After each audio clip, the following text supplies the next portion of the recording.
بسم اللہ الرحمن الرحیم۔ السلام علیکم ناظرین آپ دیکھ رہے ہیں یوٹیوب چینل میں علی رضا ہوں۔ ناظرین، آج ہم پاکستان سعودی عربیہ ریلیشن شپ کے بارے میں بات کریں گے۔ جیسا کہ آپ کو پتہ ہے، چند دن پہلے پاکستان کے وزیر خارجہ foreign affair minister of Pakistan Shah Mahmood Qureshi, انہوں نے ایک بیان دیا تھا جس سے ہلچل مچ گئی تھی۔ وہ بیان بڑا ہی امپورٹنٹ تھا۔ 5 اگست کو جو انہوں نے دیا، انہوں نے انٹرنل بات بتائی۔ انہوں نے بتایا کہ ہم OIC میں کشمیر کے لیے موقف اٹھانا چاہتے ہیں، لیکن OIC اور سعودی عربیہ ہمیں مایوس کر دیتا ہے، ہمارا ساتھ نہیں دیتا۔ انہوں نے کہا کہ اگر سعودی عربیہ اور OIC ایسا ہی کرے گا فیوچر میں بھی، تو پھر ہم اپنی علیحدہ آرگنائزیشن مسلم کنٹریز کی بنا لیں گے۔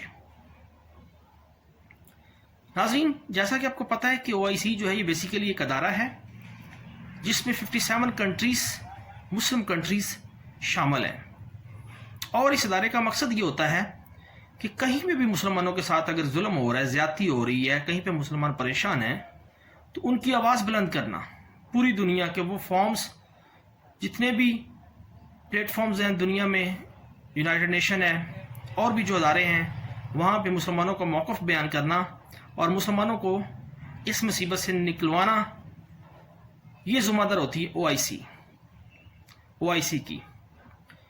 OIC کا ہیڈ کوارٹر جو ہے یہ جدہ میں ہے، سعودی عرب میں ہے، لیکن جب بھی کشمیر کی بات ہوتی ہے، فلسطین کی بات ہوتی ہے، بابری مسجد کی بات ہوتی ہے، تو سعودی عربیہ جو ہے یہ چپ ہو جاتا ہے۔ سعودی عربیہ سے مراد سعود خاندان ہے، جن کی بادشاہت ہے وہاں پہ۔ باقی تو سعودی عرب ہمارے لیے بہت ہی مقدس ہے، ہمیں اپنی جان سے بھی زیادہ عزیز ہے۔ ہمارے آقا کریم صلی اللہ علیہ وسلم کا روزہ مبارک وہاں پہ ہے، مسجد نبی وہاں پہ ہے، آقا کریم صلی اللہ علیہ وسلم کی آل وہاں پہ ہے۔ ہمارے لیے تو ہماری جانوں سے بھی بڑھ کے ہے، ہم بہت زیادہ احترام کرتے ہیں، اپنی جان سے بڑھ کے احترام کرتے ہیں سعودی عرب کا۔ لیکن یہ جو وہاں کے حکمران ہیں، وہاں کے جو بادشاہ ہیں، انہوں نے جو اس طرح کے یہ طور طریقے اپنائے ہوئے ہیں، ان سے ہم ناخوش ہیں، کیونکہ اب جو وہاں پہ کنگ ہیں محمد بن سلمان، اس کی جو فرینڈشپ ہے یہ ٹرمپ کے ساتھ، اس کے داماد کے ساتھ، مودی کے ساتھ، اسرائیل کے ساتھ بہت زیادہ ہے۔ ایون کہ ان کو سوچنا چاہیے کہ یہ جو مسلم کنٹریز ہیں، ان کے ساتھ کوآپریشن جو ہے وہ انکریز کرنا چاہیے، تاکہ مسلم کنٹریز ایک دوسرے کے ساتھ مل کے مسلمانوں کے لیے جو ہے وہ پراپر کام کر سکیں۔ لیکن جب بھی سعودی عرب کو بولا جاتا ہے کوآپریشن کے لیے، تو سعودی عرب جو ہے وہ چپ ہو جاتا ہے۔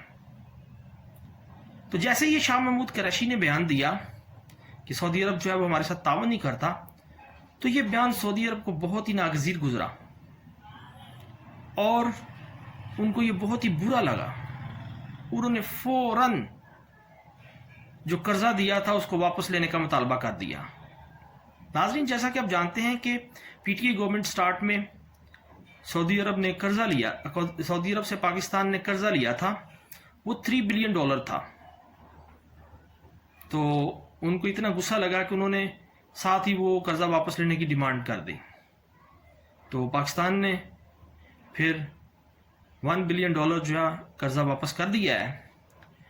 اس میں بیسیکلی ریزن کیا ہے کہ سعودی عرب جو ہے وہ ایسا کیوں کرتا ہے، پاکستان کے ساتھ اس طرح کا بیہیو کر رہا ہے؟ اس کی ریزن یہ ہے کہ وہ کہتے ہیں کہ پاکستان ایران کے سے تعلقات جو ہے وہ ختم کر دے، سعودی عرب کے ساتھ، ترکی کے ساتھ پاکستان جو ہے وہ اپنے تعلقات جو ہے ان کو کم کر دے، ختم کر دے۔